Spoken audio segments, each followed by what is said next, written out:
Namaskar friends, welcome to the video. This will be covering the second part of the menopause. We have covered the first part. Most of it is covered in the first video. You can get the link to that video in the description box and or through the playlist. So this is the second video. We were talking about hormone replacement therapy. We talked about estrogen.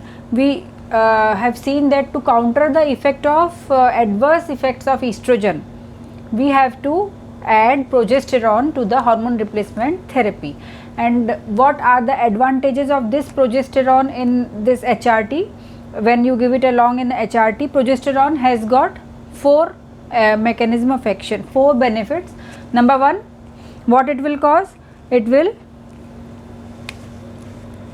protect the endometrium from continuous proliferative effect of estrogen. It may prevent breast cancer.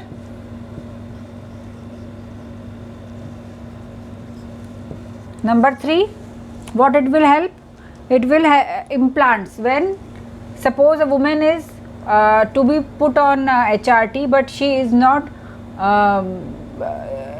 she has contraindication for estrogen. In that case, implants may help, like levonorgestrel IUD, intrauterine device, or Mirena. It may help, and also it improves the bone mineral density. But all these effects, they are most important one that we use is for protection against the endometrium. There are various routes by which HRT can be given. Most is the oral. You can use oral for estrogen. Number one is oral route. What are the advantages? It is cheap, easy to take, and it has got beneficial effect on lipid profile because of the first pass effect. What is first pass effect? We have already you must have already read it in your pharmacology. What is first pass effect? The bioavailability of estrogen is almost only 10% because of this first pass effect in liver. Most of it is in liver when it after absorption from the gastrointestinal tract, when it enters liver, most of it is deactivated and only 10% is available. So very high dose are to be given when you are giving it orally as compared to the other routes of administration. So it is cheap, easy to take, and so compliance is also good. What are the disadvantages? Because of this first pass effect. But because of this first pass effect, what good effect we are getting? LDL is lowered. Now transdermal route can be given. It is costly. Moreover, you have to replace it twice a week. So, and it is when you have to take the bath, you have to remove it and again stick it. So it is not of any use where temperatures are high, climatic temperatures are high, where woman has to take daily bath. In those countries also they are of not of much use. Now gel for application on skin, I have told you it is not long lasting effects. They are not, you cannot use it for prolonged use. And number one is vaginal routes. They are very helpful when you have urethral syndrome only. So this vaginal route, 1 to 2 gram is applied vaginally daily for a period of 10 to 12 days every month.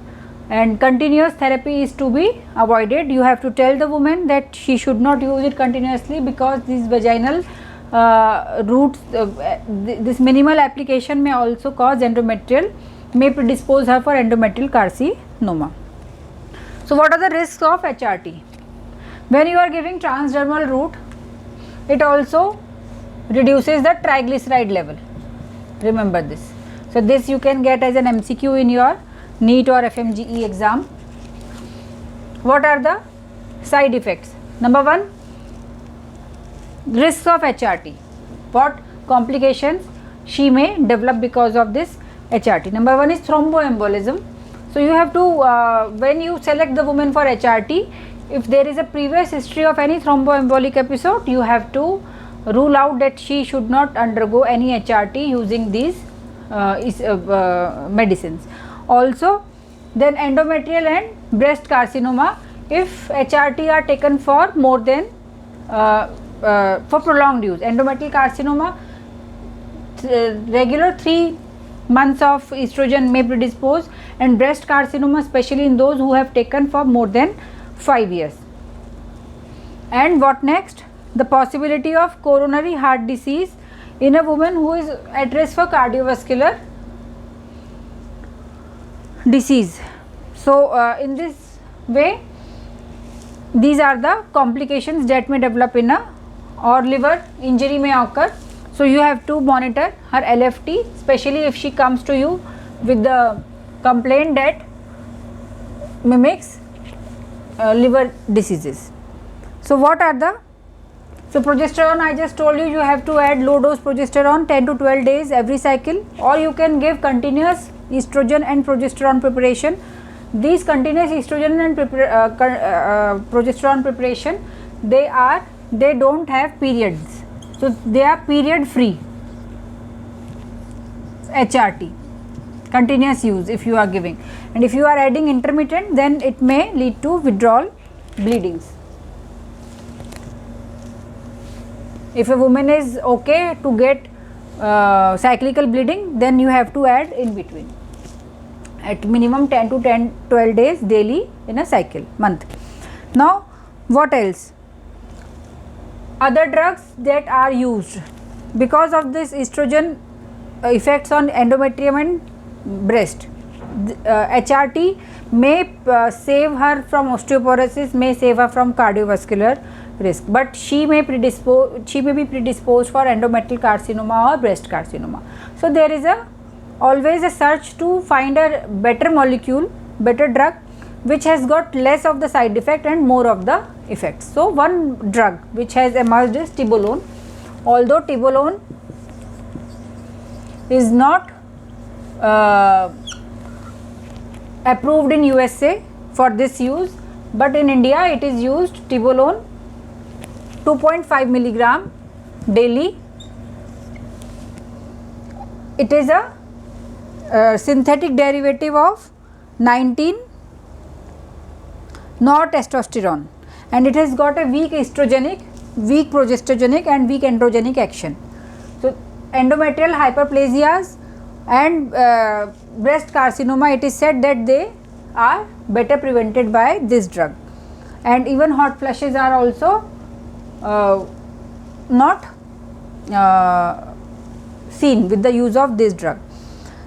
The detail of this drug alone I will be dealing in another separate lecture, but it's, if what I prefer is, usually if a woman is hysterectomized, she is not having her uterus, then it's better to give estrogen preparation. But if she is having uterus, it is better to use a derivative which is also not causing endometrial hyperplasia, Tibolone, but it has to be started 1 year post last menses. Her last menses, after her last menses, 1 year after cessation, because sometimes with the use of this Tibolone, breakthrough bleeding may occur. Some cases of endometrial hyperplasia are reported. So, for that reason it has not to be started before menopause has been declared, and we know it is 1 year period. Now, what else? Raloxifene, it is selective estrogen receptor modulator, or raloxifene. So, we know estrogen has alpha as well as beta receptor. Beta receptors are present in endometrium and breast tissue. So, it is selective estrogen receptor. Alpha receptors, it acts as estrogenic, and beta receptors, it acts as anti-estrogenic. So, because of this anti-estrogenic effect at endometrium and breast, it is said to be protective for endometrial carcinoma as well as breast carcinoma. So, it came out to be very promising drug. Also, this will be dealt in detail for postgraduates in a separate video. What in which group of women it will not do any help? Those who are having vasomotor symptoms, hot flushes will not be relieved by this drug. In fact, it may cause hot flushes. Okay, so if you are so this may come as an MCQ question also, and also it is important if a woman comes to you with primarily what is her concern, hot flushes, so this drug will not be of any help to her. It should not be given along with estrogen, and also hepatic dysfunction is a contraindication for this, and venous thrombosis, past history of venous thrombosis. Also ibuprofen should be avoided along with this, naproxen or ibuprofen should be avoided with this medicine. Detailed discussion will follow in a separate video. Now what else? Soya beans, they have phytoestrogens, plant based estrogens which are similar to estrogen. They have got estrogenic activity, they are natural plant product, and they are if you take 45 to 50 gram daily of soya, it will help you. So these are nowadays very commonly advised because it is also not HRT and it is a sort of plant product. So what else? Biphosphonates. Detailed discussion about biphosphonates will be dealt in a separate video because they are very promising drug for especially in cases of osteoporosis. A brief description: there are 3 generations of biphosphonates are present, and what is the basis? There is in bone remodeling. In bone remodeling there is osteoblastic and osteoclastic activity. These biphosphonates, what they do, they inhibit this osteoclastic activity and they are very promising for osteoporosis. Detailed discussion will be dealt with separately. Most important thing, they have to be taken empty stomach. Early morning you can take it with full glass of water without anything else, because they causes gastric irritation. So they have to be taken empty stomach, and also their absorption is not good if it is taken with food. So these are the things. So nowadays this ibendronic acid or alendronate is the 3rd generation. Alendronate is the 3rd generation biphosphonate and it is taken once a month. So there are few medicines which are frequency are very peculiar, like in fluconazole it is once a week. In this case it is once a month. You should be aware about. You may be asked in any of either medicine or in your pharmacology or in ortho, in MCQs or in Viva. These are the favorite questions of some special drugs which are, they have the special frequency to be taken. So what next? We have discussed. And if a woman is having vasomotor symptoms and she is not getting relieved, or you don't want to initiate hormonal therapy in her because of contraindication, in that case clonidine may help. Clonidine is a imidazoline derivative, and it may help to some extent to relieve the vasomotor symptoms, especially if a woman is also hypertensive. In that case it will also reduce the blood pressure and it will also relieve her vasomotor symptoms, especially of hot flushes. So this is about the treatment, and you have to tell her to do daily 30-minute weight bearing activity like walking. It will help in restoring her bone mineral density, and it will be cardioprotective, and it will also lower her cholesterol levels, and other mood elevation is also achieved with walking. Now one thing is premature menopause. I have told you premature menopause is when menopause is occurring in less than 40 years of age. So definitely she is at risk of developing postmenopausal complication more, so she is a candidate for treatment. And now what are the causes? Sometimes the causes are reversible, and you can if you treat these cause of premature menopause, sometimes you don't need hormonal therapy because her menses are restored again. So you should be aware about what are the causes. The number one is genetic disorder. In that case it is not a reversible cause. So in around 20% of the cases it is the cause. Chromosomal abnormalities is mostly seen. Ovarian dysgenesis is seen in 30%.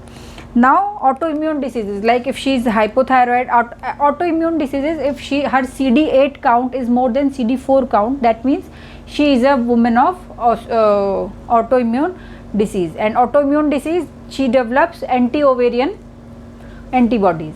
In that case, these anti-ovarian antibodies, they cause ovarian function to decline.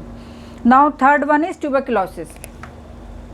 Of genital tuberculosis, which includes the ovaries as well, it causes premature menopause. Smoking and increased alcohol, it causes premature, it may predispose a woman to premature menopause. Now radiation and chemotherapy, I told you after radiation sometimes what happens, ovarian function falls down and ceases and menopause occurs, but after 1 or 2 years this ovarian function it regains again and onset of period starts again. So this is the one cause of reversible menopause which we see in radiation. But chemotherapy and alkylytic agents, they are more prone of causing ovarian function loss. Now ovarian failure, because of this antibodies I have told you, and after hysterectomy, sometimes even suppose the woman is less than 40 years, you did hysterectomy, you preserved the ovaries, but even after that surgery, preservation function, the ovarian function is lost in around, mostly it is lost in 50 to 70% of the women by 4 years post hysterectomy. Then enzyme defect, they usually are cause of primary amenorrhea rather than menopause. And if a woman has a history of multiple time ovulation induction for ART, then she is at risk of developing premature menopause. Pathophysiology is the same clinical manifestation. At early age she is getting, so she is more at risk of developing all the complications as compared to the woman who is getting natural menopause. Same if a woman comes to you, first of all with amenorrhea, less than 40 years of age she is and coming with amenorrhea, then you will do a progesterone challenge test. You will give her short course of progesterone and then you will wait for progesterone withdrawal bleeding. This is called progesterone challenge test. If there is no withdrawal bleed, that is not menses. Always remember, after progesterone challenge test you will not say that these are menses, it is withdrawal bleed. If she is not having withdrawal bleeding after progesterone challenge test, that means her estrogen, her endometrium is not estrogen primed. There is lack of estrogen. Lack of estrogen means ovarian function is less. So if she is having negative progesterone challenge test, then you will subject her to further evaluation, like you will test her FSH level, E2 level, and you will get the picture of menopause, and then you will counsel her and do the treatment same as I have discussed in these two videos. Sometimes in cases of autoimmune cases, if a woman is hypothyroid suppose and she is also having premature menopause, then sometimes steroids may protect the ovarian function by decreasing the autoimmune response, and it may help restoring her menses. But when you are giving steroids, don't forget to give calcium in that woman to help her restore her bone mineral density. So this is all about menopause. The two lectures in short I have taken, specially helpful for clinicians in various specialties and also for undergraduate students. If you have any query regarding these two videos or regarding this topic, do write in the comment box and I will be happy to reply. And if you like the video, please share among your friends and subscribe to our channel to get the regular update on the videos. Thank you.